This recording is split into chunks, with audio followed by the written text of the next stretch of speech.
प्यार और अटैचमेंट में क्या फर्क होगा? कोई फर्क है? प्यार और अटैचमेंट में कोई फर्क है? क्या फर्क है?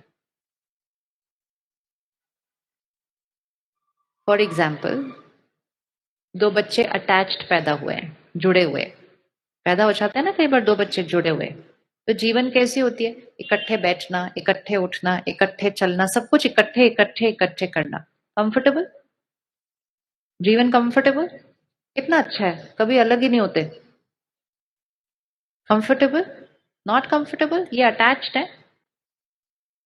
अच्छा नहीं है, हमेशा इकट्ठे कभी अलग ही नहीं हो सकते। Not comfortable. तो फिर क्या किया जाता है इनको? इनको क्या किया जाता है? इनको सर्जरी करके इनको अलग किया जाता है। अब क्या होता है? एक बैठ सकता है तो दूसरा खड़ा हो सकता है, एक खेल सकता है तो दूसरा सो सकता है। ये ज्यादा कंफर्टेबल है या ये ज्यादा कंफर्टेबल है? कौन सा ज्यादा कंफर्टेबल है? अटैच्ड या डिटैच्ड? पक्का? फिजिकल लेवल पे हो गया। अब मन के लेवल पे है। Attached. I am very attached to you. जिसका भी नाम आपको आ जाए अभी इस टाइम, कि आप किस किस से अटैच्ड है, चलो पहले एक लिस्ट बनाओ किस किस से अटैच्ड है। चेक कर लो कितने लोग मोटा मोटा जिनसे हम अटैच्ड हैं। कितने होंगे मोटा मोटा लिस्ट में? कितने लोग होंगे? हाँ जी? तीन चार? उससे ज्यादा? कितने लोग हैं अटैच्ड हैं? अटैच्ड का मीनिंग, मेरा माइंड उनके माइंड से अटैच्ड है। उनके माइंड पर अगर कुछ भी होगा तो मेरे माइंड पर उसका असर आएगा। राइट? तो वो परेशान तो मैं भी परेशान, वो उदास तो मैं भी उदास। कितना प्यार है। वो रो रहे हैं तो वो रो रहे हैं तो हम भी रो रहे हैं। उनको चिंता हो रही है तो हमें भी चिंता हो रही है। कई बार उनको जितनी हो रही है उससे ज्यादा हमको हो रही है। कितना प्यार है। ठीक है रिश्ता ऐसे? रिश्ता ऐसे ठीक है? नहीं, कितना अच्छा है। आप रो रहे हो, आपके साथ साथ वो रो रहे हैं। अच्छा नहीं है? नहीं? कैसे होना चाहिए? कैसे होना चाहिए? आप चिंता में हो तो वो कैसे होने चाहिए? क्या चाहिए होता है आपको अपने घर में? आपके अंदर लाइफ में कोई प्रॉब्लम आई है, आप चिंता में हैं, what do you want the other rest of the family to be? कैसे होना चाहिए उनको? कैसे होना चाहिए? स्ट्रांग होना चाहिए। Very good. आप उदास हो, उनको कैसे होना चाहिए?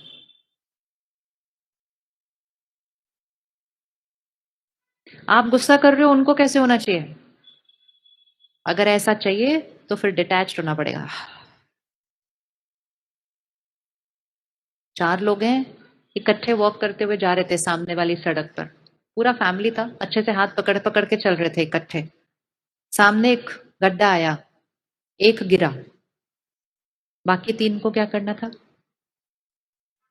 बाकी तीन को क्या करना था? बाहर निकालना था। हमने कहा हमारा आपसे इतना प्यार है, but that is what we are doing today. हम वही कर रहे हैं आज। परिवार में किसी की लाइफ में एक चैलेंज आता है, कोई उतार चढ़ाव आता है, कोई परेशान होता है, किसी को चिंता होती है, किसी के जीवन में कुछ और प्रॉब्लम आती है। एक परेशान होता है, बाकी तीन भी परेशान हो जाते हैं और ज्यादा ही परेशान हो जाते हैं। वो एक जो परेशान है उसको क्या चाहिए? उस परेशानी से हमें उसको निकालना है। लेकिन उसको परेशानी से निकालने के लिए मेरे मन की स्थिति उसके मन की स्थिति से क्या होनी पड़ेगी? डिटैच्ड। और जब डिटैचमेंट होगी तो पावर होगी, जब डिटैचमेंट होगी तो प्यार होगा। वो चिंता में है, इतने परेशान है, इतने दुखी हैं, और हम उनको बोलते हैं मेरे से प्यार से बात भी नहीं की। सामने वाला ठीक नहीं है, लेकिन हम कहते हैं भले आपको बिजनेस की चिंता हो लेकिन मेरे से तो प्यार से बात कर सकते थे ना, ऐसे कैसे? कंपैशन नहीं है, एम्पैथी नहीं है, सिर्फ ऐसे खड़े हैं सामने वाले के लिए, मेरे से प्यार से बात करो। अटैचमेंट है। और डिटैचमेंट होता तो कैसे होता? आप चिंता में हैं, नो प्रॉब्लम, हम सब आपके साथ खड़े हैं। और कैसे खड़े हैं? सिर्फ बोलने के लिए बैठने के लिए साथ में नहीं खड़े हैं। हमारी वाइब्रेशन आपकी चिंता को क्या करती कि फिनिश कर देगी, क्योंकि हम अपनी वाइब्रेशन को कहाँ रखेंगे, ऐसे।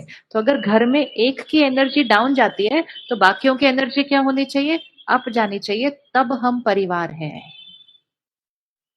लेकिन अगर एक की डाउन गई, बाकियों की भी डाउन गई, तो परिवार की एनर्जी कैसी हो जाती है फिर सारे। तो अटैचमेंट, अटैचमेंट नेगेटिव एनर्जी है। इसीलिए 5 विकारों में कौन से हैं 5 विकार? काम, क्रोध, लोभ, और चौथा क्या है? तो हमने कभी रुक के चेक नहीं किया कि मोह तो विकारों की लिस्ट में है। और हमने कहा attachment is equal to love.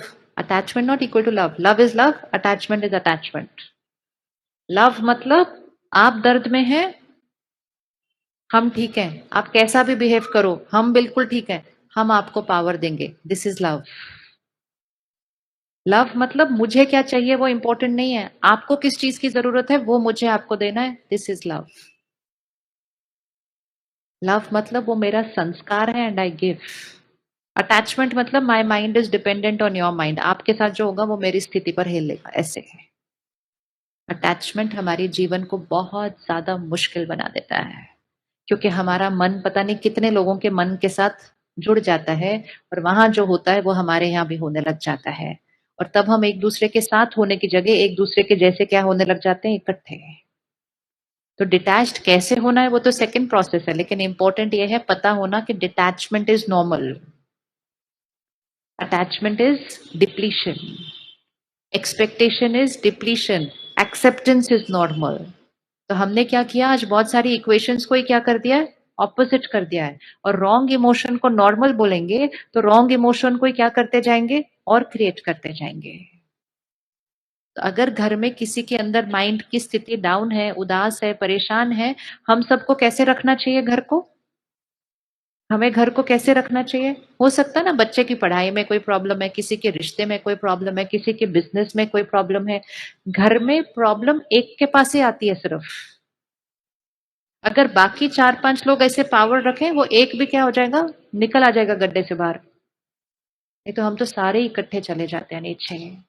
ये है अटैचमेंट।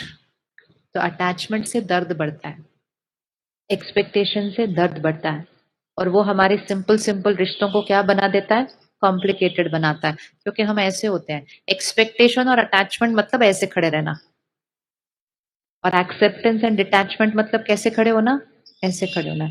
एक्सेप्टेंस का मीनिंग ये नहीं है आप उस संस्कार के साथ जियो हमेशा के लिए, नहीं।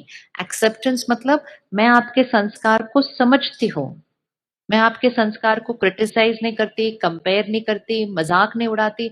मैं आपके संस्कार को समझती हूँ कि आप आत्मा वो संस्कार को कभी ना कभी लेकर आए थे, और अब मैं आपको वो संस्कार को चेंज करने में मदद करती हूँ। लेकिन जब एक्सेप्ट करेंगे तो रिस्पेक्ट करेंगे, और जब एक्सेप्ट और रिस्पेक्ट करेंगे तो हमारे से कौन सी एनर्जी जा रही है उनके पास, पॉजिटिव एनर्जी। जैसे ही वो पॉजिटिव एनर्जी जाएगी उस आत्मा के पास पावर आ जाएगी अपना संस्कार चेंज करने के लिए। लेकिन हम अगर डर भेजते हैं, चिंता भेजते हैं, क्रिटिसिज्म भेजते हैं, तो जो उसके पास शक्ति थी वो भी क्या हो जाती है, कम हो जाती है, और वो आत्मा अपने संस्कार को चेंज नहीं कर सकती है। पहले कहना I just don't understand you, मुझे समझ ही नहीं आता तुम ऐसे कैसे हो सकते हो। फिर दूसरा एक्सपेक्टेशन, आपको ऐसा नहीं होना चाहिए, ये ऐसा कैसे कर सकता है। और फिर उनके वही वाले नेगेटिव संस्कार को क्या करना, बार बार रिपीट करते जाना। और वो 3 नेगेटिव चीजें, और ये है 3 प्योर चीजें। ये करेंगे सामने वाला की शक्ति बढ़ेगी, संस्कार चेंज हो जाएगा। वो 3 करेंगे, दूसरे को समझना नहीं, दूसरे को रिजेक्ट करना, निंदा करना, कंपेयर करना, और तीसरा उनके वही वाले संस्कार को बार बार क्या करते जाना, सोचते जाना, बोलते जाना। तो वो 3 थॉट से उनकी शक्ति घटेगी, और उनका वो वाला संस्कार क्या हो जाएगा, और भी ज्यादा पक्का हो जाएगा। तो दूसरों के संस्कार बदलने की भी हमारे पास ताकत है। आप रेडी है चेंज करने के लिए दूसरों को, रेडी है? कितना इजी होता है संस्कार चेंज करना, लेकिन उसके लिए सिर्फ हमें एक दूसरे को अंडरस्टैंड करना है। तो ईगो मतलब हमें पता ही नहीं कि मैं कौन हूं। ईगो मतलब जो हम नहीं है उसको मैं समझा, और जो मैं है उसको भूल गया, उसको कहते हैं अहंकार, देह अभिमान। देही आत्मा कौन है वो भूल गया, तो जो देह है उसके भान में रहना और उसके अभिमान में रहना, वो है ईगो। फिनिश्ड। जैसे ही वो ईगो से शिफ्ट होकर मैं आत्मा हूं उस जर्नी पर जाते हैं, तो एक्सपेक्टेशन से एक्सेप्टेंस पर आ जाते हैं, अटैचमेंट से डिटैचमेंट पर आ जाते हैं, गुस्से से कंपैशन पर आ जाते हैं। बहुत इजी शिफ्ट होने लगता है। चौथा होमवर्क कल के लिए, कोई भी फीलिंग और इमोशन के लिए ब्लेम दूसरे पे नहीं रखना है। हम कहते हैं उन्होंने मुझे हर्ट किया। आपको कभी किसी ने हर्ट किया? किसी ने हर्ट किया कभी किसी को? हाथ उठाओ। आपको किसी ने हर्ट किया है? अच्छा, आपको यहाँ किसी ने हर्ट नहीं किया?